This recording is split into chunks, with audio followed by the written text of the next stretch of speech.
love traveling in Zanzibar, and if you're considering this amazing island, then in today's video, I'll be sharing with you general information about planning your trip. What are the differences between the different sides of the island?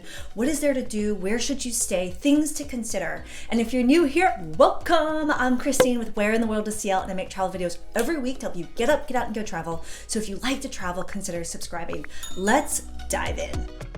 One thing to know about Zanzibar is that the island isn't huge, but it's not small either. Three main areas that most people hang out at, and those are Nungwi in the north, Jambiani and Paje, and then Stone Town. And so depending on how much time you have on your trip, it's a good idea to bundle items together or just choose the one location that fits your vibe. I'm gonna give you an overview of the three areas, but I dive into each in individual videos, so check the description below. But let's start with Nungwi. Nungwi is located on the north side of the island, and it takes about an hour and a half to drive there from Stone Town, depending on traffic. It's known for some of the most beautiful beaches on the island, although all of the beaches are really beautiful. And you can find really great beach parties like at Kendwa and Kendwa Rocks. It also has a lot more options in terms of the big format hotels and resorts. So you'll find some of those nicer resorts on that side of the island versus smaller boutique style hotels on the Jambiani and Paje side of the island. And another thing that's a really great activity on this side is visiting the nearby islands. So boating to Nemba Island was one of my favorite things to do there.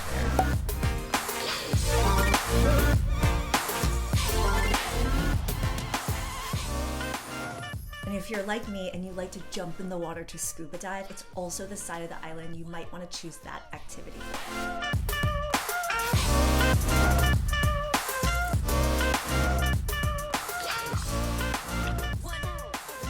All right, let's jump in the car and drive south and east to the Paje Jambiani side of the island. And if you're getting some value out of this video, cheers that like button and consider subscribing. And don't forget, full videos of each of these spots, link in the description below. Water sports and water adventures is where it's at on the Jambiani and Paje side of the island. It's really cool if you're into kite surfing or want to learn to kite surf. It's really windy on this side of the island, and so you can get really great conditions, and there's a million places where you can go learn how to do this. On this side of the island, I was feeling a little bit more of like a laid back, easygoing kind of vibe, and I really enjoyed that, and I really enjoyed hanging out at places like Coral Rocks or even just renting a bike and riding up and down the beach. But you'll find smaller boutique hotels on this side of the island, which, by the way, if you're planning a trip here or you've been, tell me in the comments below and give me your tips and suggestions, because we're all a community here. All right, let's drive to the other side of the island and head to Stone Town and give an overview of that. The windy roads and alleyways of Stone Town, I love getting lost in them.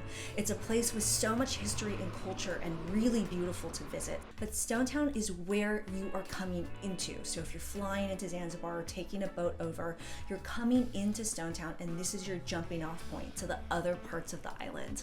Which, speaking of which, let's talk about getting around. My recommendation around how to get around totally depends on how you're planning your trip. For me, I wanted to explore every part of the island, and so getting a driver is key because a lot of the roads are really windy, or near the beach road, really difficult to navigate and really, really bumpy. It's a place that I would not feel comfortable renting a car. Also because they drive on the other side of the street. But for example, if you're just going to Stone Town, you absolutely do not need a car and you can just use taxis. Or if you're just going to Nungwi or you're just going to Jambiani and Paje, I could see it being a possibility to just do a one-way ride via a taxi or a cab.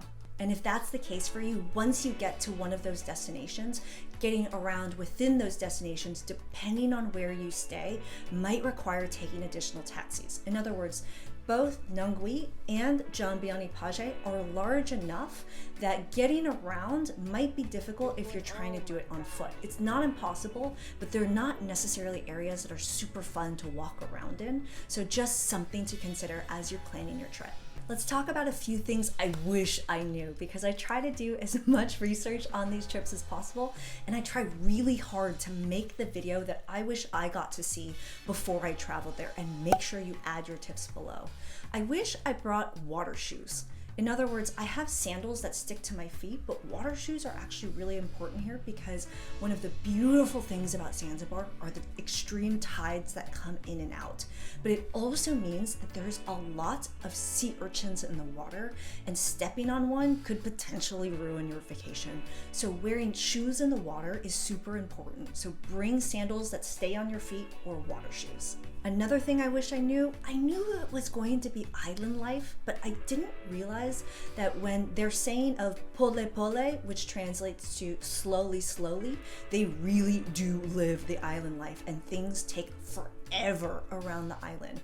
And I'm not saying we should be rushing through our travels, but I was never able to have a meal that took less than 2 to 3 hours.